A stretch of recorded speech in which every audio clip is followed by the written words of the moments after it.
I'm Josh Allen, and welcome to the Baked In Podcast, where I sit down with industry innovators to uncover the unique ideas and values that are baked into their businesses and have led to extraordinary success. This week, I'm joined by Sarah Schlafly, the founder of Mighty Cricket, a company that's revolutionizing the food industry with products made from, you guessed it, cricket protein. Sarah is not only building a brand in an emerging industry, but also tackling some of the biggest challenges in food sustainability and consumer perception. We jump right into the recent freeze on federal grant dollars, including $650,000 Sarah had secured to grow her business, and how she's adapting to this unexpected hurdle. We'll also touch on her experience on the new Amazon game show Buy It Now, how she's overcoming the ick factor, building a direct-to-consumer brand, and navigating the ups and downs of entrepreneurship in a space that's still finding its footing. From leadership lessons to her vision for the future of alternative protein, this episode is packed with insights for anyone interested in innovation, resilience, and thinking outside the box. Let's roll. So I want to start with the big elephant in the room, because I saw your LinkedIn post yesterday. Yeah. And you had recently received a $650,000 grant from the USDA for cricket research, right? I did. And it's now frozen? Yeah. Well, I guess the judge opened it up last night. It's been like that ping pong match that I didn't expect to be caught up in a political battle. And so the SBIR program, Small Business Innovation Research, is a bipartisan program. It's been around for a long time, and the Congress has decided to set aside funds to give to high-risk takers to start innovating, do really high-risk research that venture capitalists don't yet want to fund, so that we can continue to be the number one most innovative country in the world. And you had gotten $130,000 or $131,000. Was that a year ago or a couple of years ago in a first phase? So that's phase one, is a smaller amount. And has that money been spent? Have you done that research with those funds? Was that subject to this freeze, or was that already gone? So that one was spent. We achieved our goals in phase one, and so They structured it pretty smart so that you have milestones, and if you hit your goals in phase one, then you can reapply for the phase two funding, and so then it's even a bigger amount. And the goal is to commercialize your innovation, and so that's all what this SBIR program's about. And the cool thing is that it's not even Congress who chooses the fund, chooses the awardees.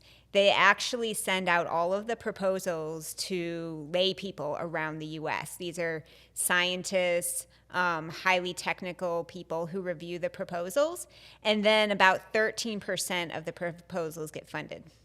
So we happen to be one of those. And so it's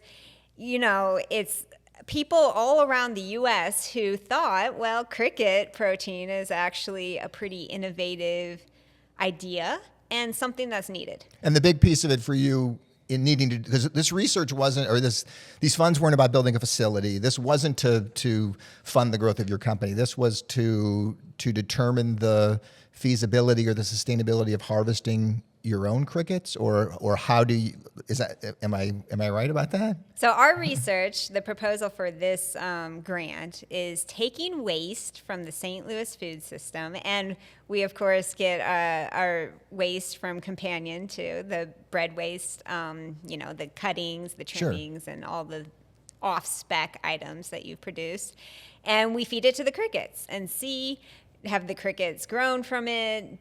Is it economically viable compared to the cricket feed that you can purchase from Purina? And then also the second element is, does it produce a good flavor profile for the cricket? And the goal is to start upcycling the 40% of food that gets wasted in the American food system. So for every 100 pounds of food that we produce, 40 pounds ends up in landfills. So we're taking it before it hits those landfills, feeding it to crickets and seeing what happens. And if it's can be a viable cricket feed. And so the 131, the first phase of it, what did you learn in the first phase? So we learned that they love your bread. Okay. And we learned that the produce that we're getting from grocery stores ended up, there are too many insect growth inhibitors in those. And so there were too many pesticides for them to grow and reproduce. But the bread, the grains that we were pulling from your bakery and other food manufacturers, they actually thrived on. And so we just supplemented the bread with a little bit of protein, extra soy protein that we added it in. So they need protein too? They need about 21% protein in their diet. And so your bread was around 12%, depending on the loaf and the specs. And so we added in a little bit more that was purchased, and then everything else is collected for free. And then the next phase, if we can get these funds freed up, or depending on what happens, what's the next phase of it that you're trying to figure out? That one's all about sensory and flavor profiles. So figuring out how we is there a finishing feed that we can give the cricket to improve the flavor profile, or is there post-processing that will also help? So kind of like beef, where they talk about corn-fed and grass-finished, or whatever it is. Like there is exactly. Because we know that to get Americans to consume crickets, it's all about flavor. You know, it's healthy, of course, and a large percentage of consumers are looking for healthier options. But if it doesn't taste good, they're not going to want it. So before we get off of, I want to get into all of that and the whole ick factor with the bugs and kind of some of those challenges that you face. But so as of today, there's a probationary period in which they're reviewing the freeze as to whether it can happen or not. Are you getting any indication as to which programs may or may not survive the review process that they're sort of talking about? So I do have some insights into the White House, and the feedback that I'm getting from the insiders in the White House are telling me that it's very messy and no one knows what's going to happen. So for us, this was completely out of nowhere. I mean, was the writing on the wall somewhere with this, or was this move unannounced? You know, it took me off guard, because I signed a contract with the U.S. government to spend my time working on this research for the American people, high-risk research that not very many people are willing to take on, and I'm not allowed to work on other things full-time. I'm not allowed to spend the money in any other way other than the budget that I listed. And if I do, I'll go to prison and all these things. It's a very hard contract. And so I expected, after everything was signed and the announcements were made to the public, I expected to be able to rely on those funds. And to have them suddenly jerked away or put at risk makes my whole research project, I'm just not sure right now how to move forward. So what I'm thinking in the last 24 hours of this hitting is coming up with two plans. So I was able to pull some partial funding before everything was frozen. So plan A would be the research that we do with just those funds. And then plan B will be, what do we do if we are sure that we'll have access to the remaining funds? And even though there's a review period now, or there's been a stay of the thing, you don't have access to the money between now and February 3rd or whatever that period is. Do you know where that stands? So the thing is that these phase 2 grants are released in tranches. And so it's broken up into two tranches. The first 50% we can have access to in the first year, and the last 50% we have access to when it comes starting year 2. So I was able to remove all of the funds for year 1, but until I hit that year 2 mark, it seems like it's going to be fluctuating as to whether or not we'll get those funds. So it just makes the whole planning side that we spent a year planning. Now I have to create a new plan. Sure. And it's very very difficult on top of just the general difficulties of having a business and doing high-risk research. So the other thing that you mentioned as we were walking upstairs here is that you've had some somewhat negative feedback in the comments on LinkedIn and some other places as people started to understand that there was a $650,000 grant awarded to cricket research. Yeah. I mean, you said it yourself. So I mean, had you in advance of this situation received that kind of feedback from the first award or from the announcement of the award? Yeah, so overwhelmingly positive feedback, especially in St. Louis. People are very supportive and excited about a St. Louis company getting funded. But there are some people who are just like, why are we doing this? And I completely understand. I completely understand people being very confused as to why the American people are sponsoring this type of research, especially if you don't see the bigger picture of the global food insecurity that we're all facing, or if you don't see how insect protein could ever become a very normal food. Because crickets are consumed, I think 25% of the world's population consume crickets and bugs. Insects, They're insects. So this isn't way out of the box. It's way out of the box in the United States. It's not way out of the, and also the sustainability of cricket. I don't know, is it harvesting, manufacturing, growing, whatever the term is, the sustainability of it. I mean, the water needs are dramatically less versus whether it's nuts and seeds or beef or even some of the non-meat alternatives. That's right. It's about 1%, of the resources consumed from other plants and animals. So it's a really ultra sustainable source of protein. It's an ultra clean source of protein in that you don't have all these additives that we're having in other protein sources. But the negative feedback I have received once before because this one day I woke up to tons of voicemails and emails of like haters. I'm like, what is going on? And there was this article that was published. They picked up, and the headline was Biden's funding research to feed landfill waste to crickets was the headline. And so then I got an influx of hate mail. And that was my first bigger experience with the political scene and how this food is becoming politicalized, because for me, food is not really a political issue, at least historically. Now right. I'm starting to see how food is a political issue. But for me, I didn't. So how does that criticism? How does it make you feel, or how do you keep doing what you're doing in light of that? I mean, it can't be easy. Well, I find it intellectually stimulating, actually.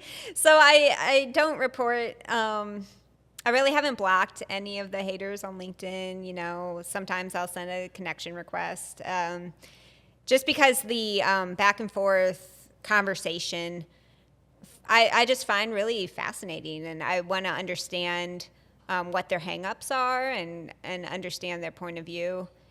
Because it can. Do you now? I mean, have any of them been able to articulate it in a way that? I find that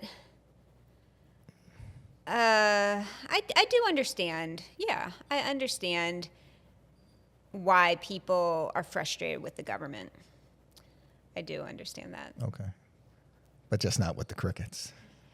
I also understand why people wouldn't want, they don't want to eat crickets, so they don't want their money going towards cricket research. I understand that. If I don't want to eat, I would be very upset if the government was funding research on more sugary beverages, because that's anti my beliefs. Okay. Well, and I hope that it works out for you. I thought it was really cool to see because I know how challenging it is to figure out how to move forward and build a manufacturing system and all of that. And so the support that you were getting from the USDA to build that, to do the research and hopefully be able to grow the business, I thought was terrific. So I wish you luck with that. I don't want to spend our whole conversation talking about that. But when you talk about sort of the ick factor or the people that don't want to eat crickets, I mean, as you look and you started the business in 2018, I think, has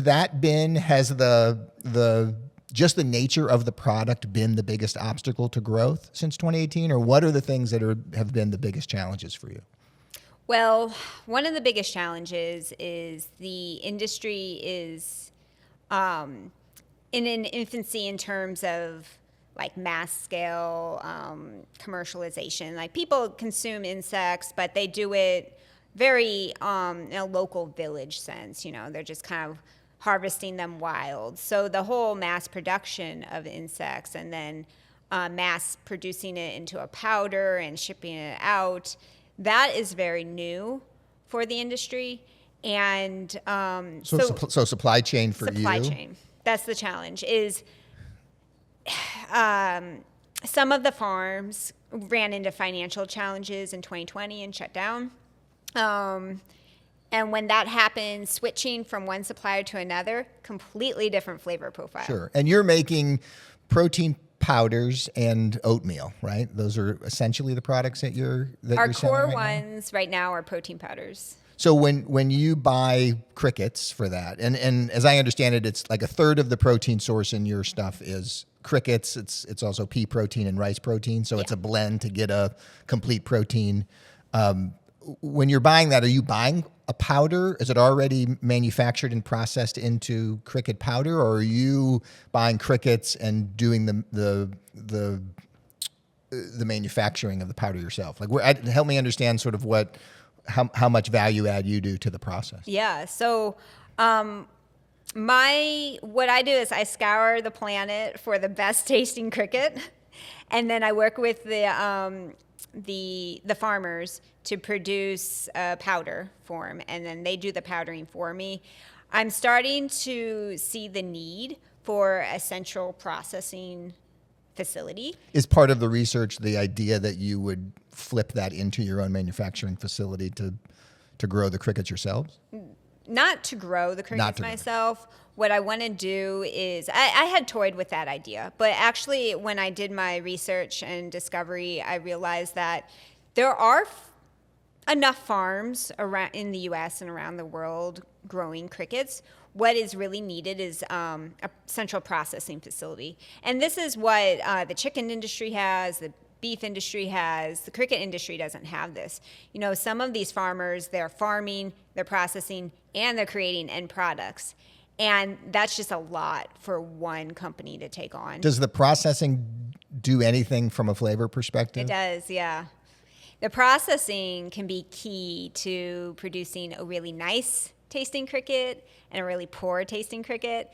And I've tasted some really bad crickets, but I've also tasted some crickets that were really, really good. Now, because I'm fascinated, when you taste a cricket, in what form are you tasting it to make that initial? Are you tasting the whole cricket, or are you always tasting a powder in its pure form mixed in with like what's a tasting look like? I know what a cupping is like at a coffee roaster, so I'm just kind of curious what a cricket tasting. A cricket tasting for me, because for the American people we're doing only powder. I taste in powder form, and also that provides. But how do you taste? Like, what is that? Is it just mixed with the same percentage of water every time, like to get consistent? I just eat it dry. Oh, you eat the dry powder? Okay.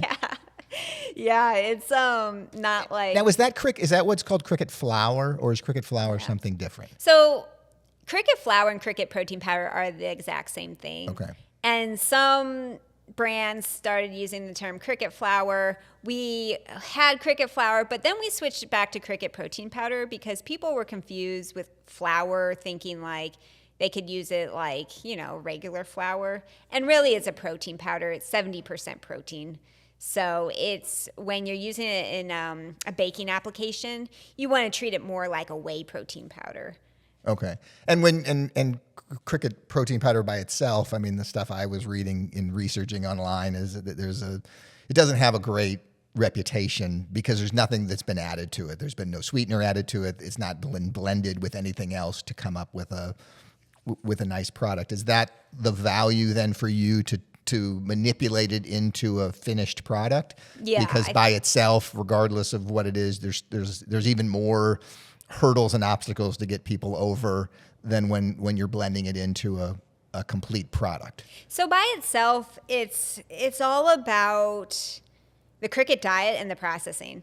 So I've had some cricket powder that was just really, really good. It tasted just like pistachio, and by itself, it was actually pleasant. And then I've had some that tasted fishy, it tasted burnt, and we've actually, in the past, one of our first startup mistakes was not doing good quality control on the sourcing and introducing mediocre, subpar cricket powder into our products that just threw it off.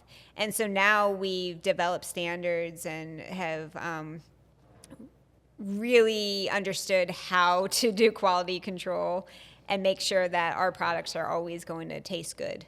And are there enough farmers or processors for you to grow the business the way that you want to grow it? Is there enough quality cricket protein out there for you, or is that what you're talking about with the challenges? And so That's that the challenge. you end up having to blend it with subpar or not as good, or just not have the available So right product. now, I have 2 good suppliers. It just feels so fragile to me because I have been through this 4 times where my suppliers turned over because of COVID, because of industry challenges, because it's novel. The companies were startups, so you get natural 95% attrition rate in startups. So I have 2 good suppliers. They've been around for about a decade now, but it feels it's an uncomfortable feeling. It's like the grant. You're like not really sure if it's going to be around in a year. Do they have a lot of customers, or I mean, is there a whole industry being created, or are you, in addition to this high risk in terms of the research, is it still pretty high risk in terms of the sustainability of the business model based on crickets? Well, I just got back from a trip to Asia where I visited one of my 2 suppliers in Thailand, and she impressed me. She ran a very impressive facility, incredibly clean. One of the cleanest, actually, that I've seen, even after touring U.S. cricket farms. So that's interesting because we think of, well, at least I thought of Thailand suppliers maybe as lower standard, maybe a little dirtier than U.S., but this was not the case, and I felt very confident. She had many products that she was promoting. She had been around for a decent amount of time now, and you could tell that she was growing her business sustainably. Actually, she was entirely self-funded, which impressed me because of the facility size. To have that being self-funded was really remarkable. And so that gave me a lot of hope and courage for the industry. And then the other thing is, in 2020... Is your other supplier in the U.S.? You said you had 2. My other supplier is not in the U.S., but what I want to do is work towards this processing facility and then start sourcing from U.S. farmers because I want to localize the protein. Okay. And then what I can do is take the feed from this research project and then ship it to the farmers and say, please use the Mighty Cricket special feed formula made from byproducts, St. Louis byproducts. And then we have our own custom tailored feed and therefore unique flavor profile in our cricket powder. That's going to be superior than everything else on the market. Sure, absolutely. I mean, as you look forward, like what's keeping you up at night? Is the supply chains? I mean, obviously you mentioned that's been a little bit of an issue, but what are the other challenges as you sort of look ahead for the next 3 to 5 years? For the next 3 to 5 years, the challenges are definitely consumer interest. Because right now, let's face it, Americans don't really want to eat bugs. There is a growing consumer interest, and I can see it. I can see it definitely. And it's one of those things where it starts small, and then at some point there's that inflection point where it just takes off and becomes the superfood of the year. Just like quinoa and kale and all these other foods. Even lobster, lobster was considered like a cricket in the 1700s. People didn't want to eat lobster. I got to tell my son that because he's a huge lobster fan. Well, we'll be right back after a quick break. All right. Did you know that businesses can help protect our planet with every sale? That's the idea behind 1% for the Planet, a global movement where companies pledge 1% of their top-line revenue to environmental causes. Since 2002, members have given nearly $700 million to nonprofits tackling critical issues like climate change, conservation, and food insecurity. At Companion Baking, we're proud to be a part of this mission in 2025. We're contributing through local partnerships, like donating $50,000 in baked goods to the St. Louis Area Food Bank and supporting regenerative agriculture through our partnership with ADM. Learn more about how 1% for the Planet is driving change at 1%fortheplanet.org. So I got to watch the Amazon Buy It Now episode that recently debuted. You were in season 1 of that show, which I guess is a cheesier version of Shark Tank. Oh, it is very cheesy. But because you just mentioned that the whole thing is getting the tipping point, right? You got to get folks over this hurdle, and I guess the way the show works is you have 90 seconds to present your pitch, and then the audience, you have to get a certain number in the audience to be willing to buy your product for then the panel to decide if they're going to put it on the Buy It Now store on Amazon. And you got 20. Are there 100 people in the audience? Is that what it is? So you got 20% of the audience, and I think it was you that said, "Look, if I can get 20% of Americans to eat crickets, like that would be huge. It's a win. That's a win." So, I mean, tell me a little bit about that show experience. Sure. and sort of what it did for you. How long in advance did they start that whole process to put that show together? So I didn't even know about the show. A casting director reached out to me in the fall of 2023. They actually saw me on the Arch Grants website. Oh, very cool. So kudos to Arch Grants for helping promote. And they reached out and asked me to pitch and apply. So I sent in a video pitch they wanted. And then they wanted another video, and then they wanted photos, and on and on. I'm like, geez, this is actually quite a lot of work. But I ended up getting cast on the show, and they flew me out to LA in March. And so... last March of 24. Yes, yeah, March of 2024. And that's when we filmed it. And then the show aired in December of 2024. So... And you're on episode 9, because it took me a minute to figure out which episode you were on. That's right, episode 9. I'm the first one on the episode, so you can just launch right into Mighty Cricket.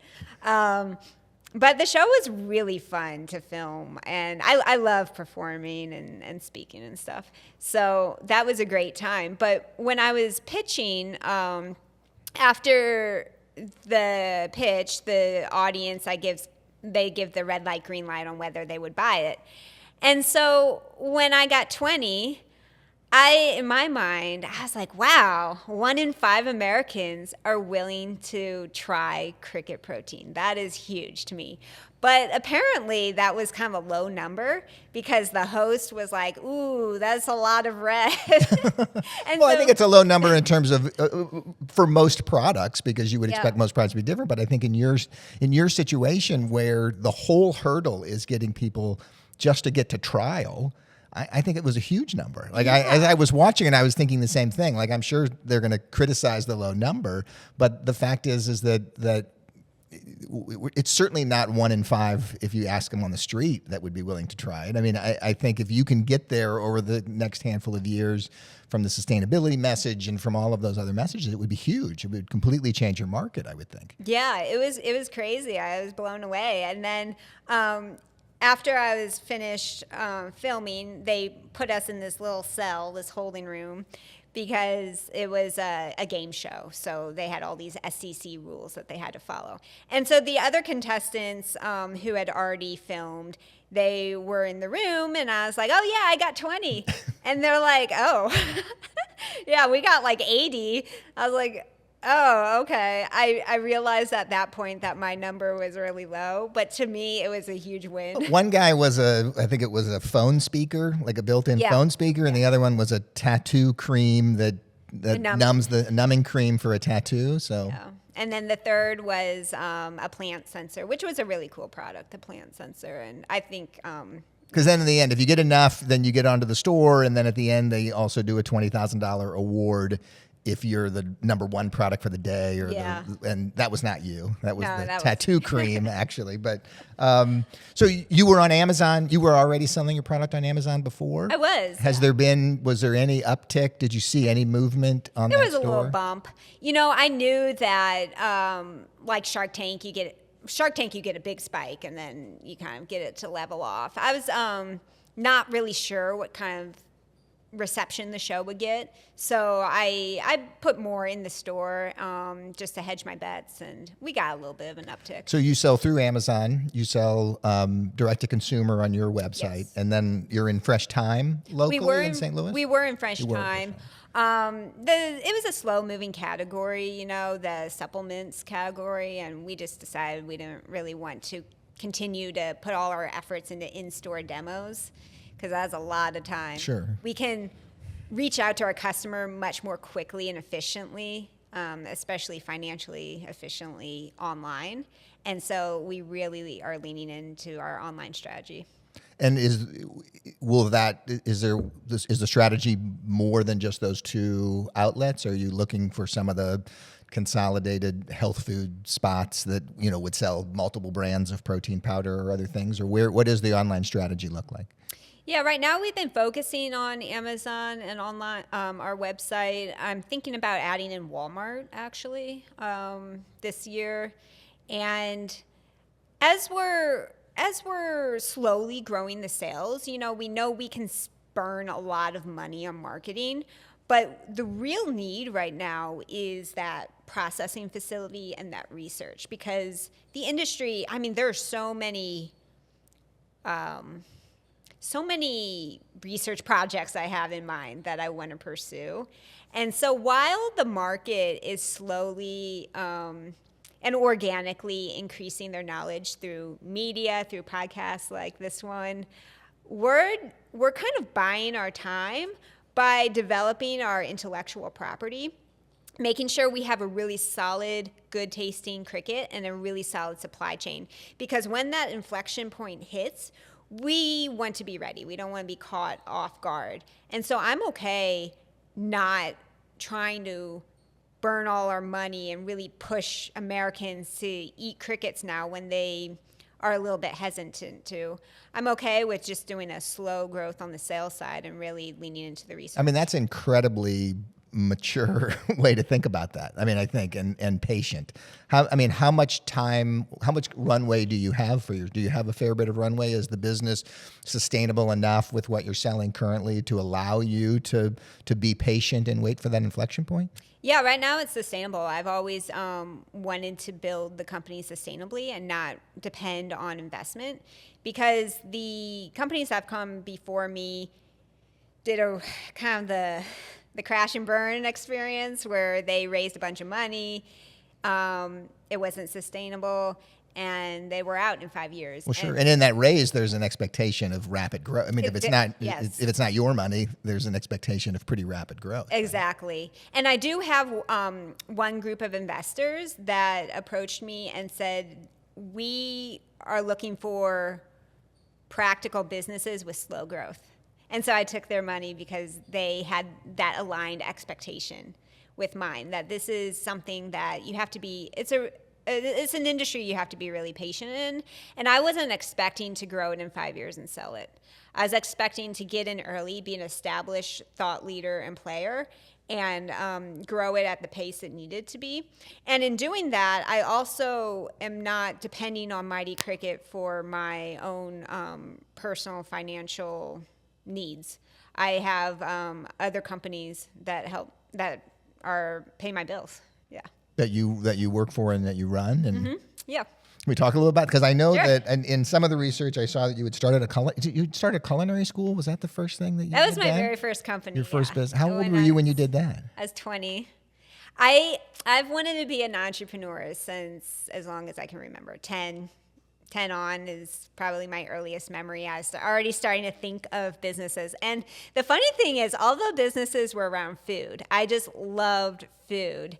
And you come from a very entrepreneurial background, right? Yeah. In family. What did you say something about your uncle invented the teleprompter? Is that right? Innovators and entrepreneurs have been in my family, on both sides of my family, actually. So I think it was my great-great-grandfather immigrated from Switzerland to the U.S., Schlafly, and he invested in farmers. They owned Mountain Valley Spring Water in Arkansas.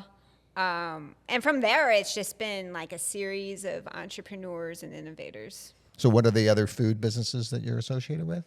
Well, now? Or that I've the branched start? out. So I've got my business chops in my food companies. But since then, I realized, hey, like small business, startup, I've got these skills. I can apply it to any industry because business is business. So I'm involved in an HVAC company. I'm involved in a law firm. There's one other one. And when you say that you're involved with, are you involved in daily operations? You're involved from a leadership perspective, like from an investment side, or I mean, are you part of the leadership? So I manage the team. Okay. Yeah. I find key people, hire them to do. Well, first I do the job myself, and I learn the job, and then I hire someone to do it for me, and then I just manage them. And sometimes I put managers in place of managing the people to free up my time. So as you look at the Sarah pie, like where does Mighty Cricket fall into that pie? Like what percentage? Well, now with the percentage grant, of time or energy, I guess. Yeah, now with the grant, I've had this contract with the government that's saying I'm going to make Mighty Cricket my big focus. So with the grant, you have to have 51% of your time devoted to that, and I do that. Right. So that's why this whole no grant back and forth freeze is even more volatile to my personal life, because it's like, well, do I have this contract with the government or do I not? And I think that when the decision to put the freeze, there's so many consequences to that. And it's like, if you want to pause this funding, do it after the grants have already been awarded. That's just my personal belief. You mean pause new grants? Yeah, pause new grants. Right. If you want to evaluate, should we be spending money on this high risk research? Yes, I can't imagine the position that it puts you in as you try to look at that. So Yeah. So, and maybe I didn't ask the question before with Mighty Cricket, just for my understanding, because you're taking the cricket powder, turning into products, but do you have co-packers for that, or are you doing that manufacturing? So we're doing that in-house. You're doing that in St. Louis? Yeah, in St. Louis. And what we want to do is start growing that side of the business. So purchasing more equipment so that we can co-pack for other companies, and that can be an additional source of revenue. And then also purchasing the equipment to do the processing side of the cricket, so that we can purchase crickets from like Armstrong Cricket Farm and other cricket farms that are in the U.S. and do their processing. Do that for them. Yeah. So long term, as you kind of think about that, as you think about the company, does processing, you think that becomes a bigger piece of the of the business? I do. I think processing, I think blending and packaging, co-packing. I was trying to find, this was 5 years ago, I was trying to find a local co-packer for my own products. And I even reached out to you about it, and I just had the hardest time finding someone to blend and bag. And you'd think it's such a simple step, but in St. Louis, we really don't have co-packers that could support me.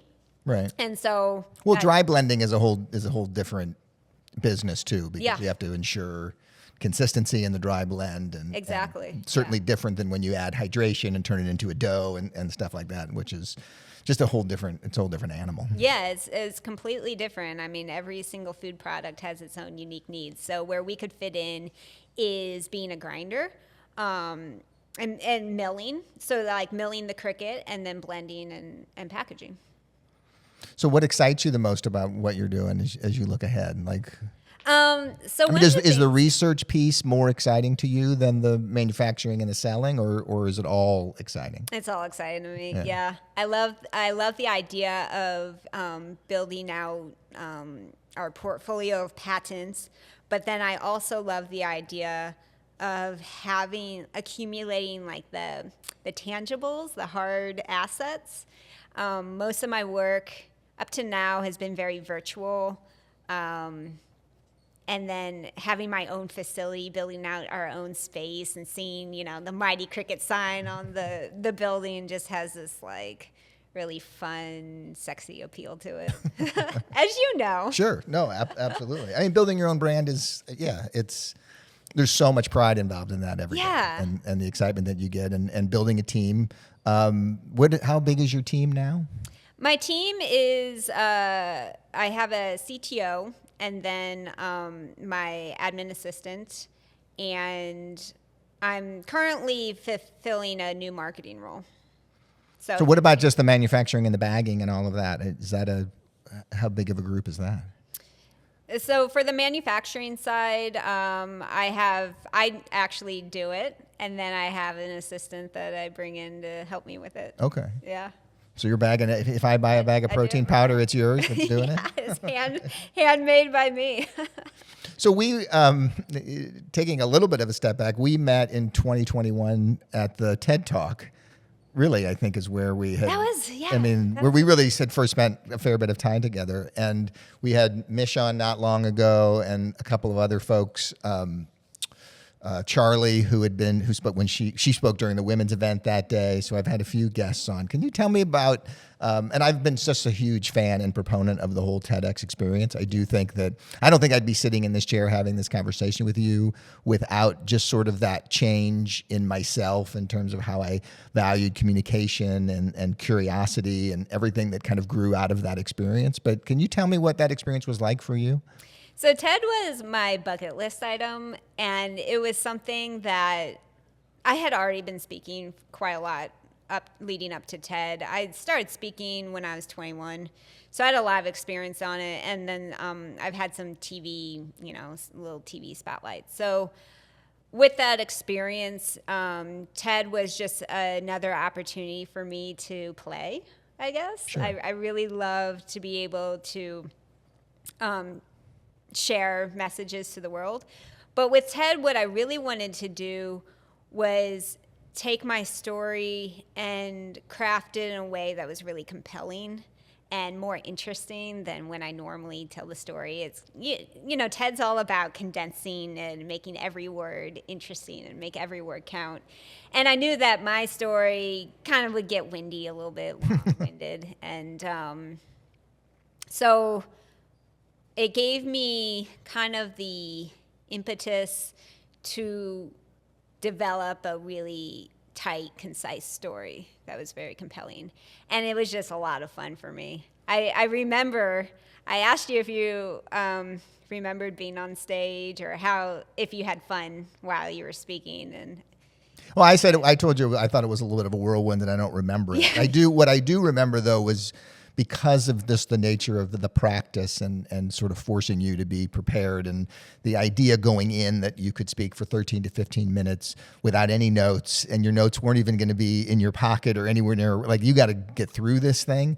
And at the point where it was so practiced, being able to sort of look around and be kind of thinking about what was happening while it was happening and know that you were still speaking, I just thought was really cool, because I didn't know that I would be capable of that. Like, I had some experience speaking also, and obviously as an entrepreneur, you're telling your story every time you go see a customer, every time you hire a new employee, you tell your story over and over again, but not like that. Like, not with condensed down to a single idea, not distilled down to as few words as possible, not with, handful of slides and all of the things that you sort of have to orchestrate in a TED Talk. And I just thought it was such a cool experience that built a lot of confidence in myself that I wouldn't have had before. And I have encouraged any number of people to put their hat in the ring, because I think that TED St. Louis, which I'm sure is like all TED organizations, but is such a welcoming, generous group of people. I mean, all volunteer and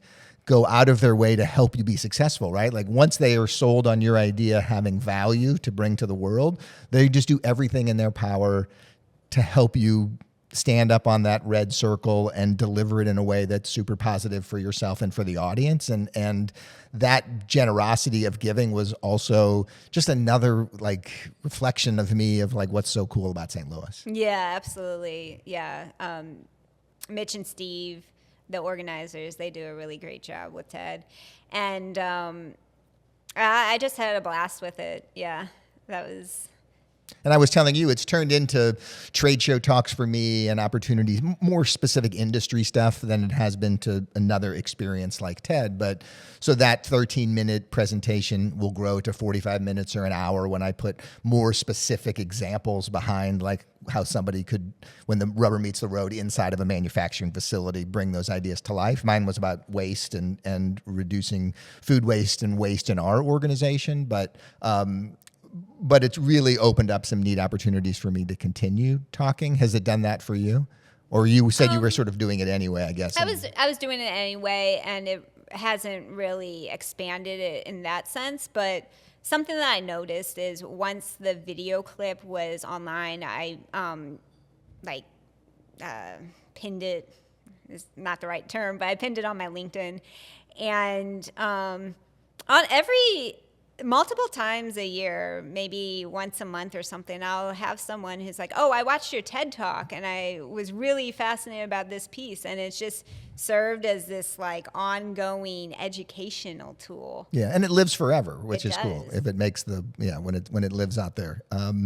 So besides crickets and HVAC and legal and stuff, I see a lot of posts with you, what looks like in rock climbing gear. Are you a big rock climber? Yeah, yeah. I do love rock climbing. I injured my arm 6 months ago, so I'm just now getting back into it. Do you do most of your climbing locally, or do you travel to climb? Yeah, I travel. I've climbed in California and in Nevada, and I'll climb anywhere, really. But yeah, I love rock climbing. I was getting into skiing. I haven't skied lately, but I just kind of like all the outdoorsy sports.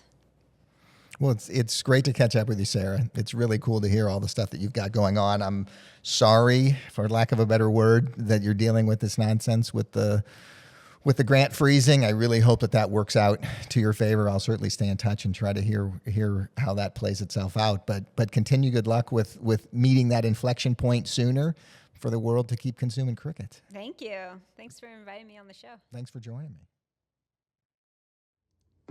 Thanks so much for joining me today. I can't tell you how much I've enjoyed sharing these insights from folks I truly admire.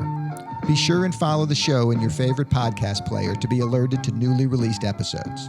And share a comment if you have any feedback or future contributor recommendations.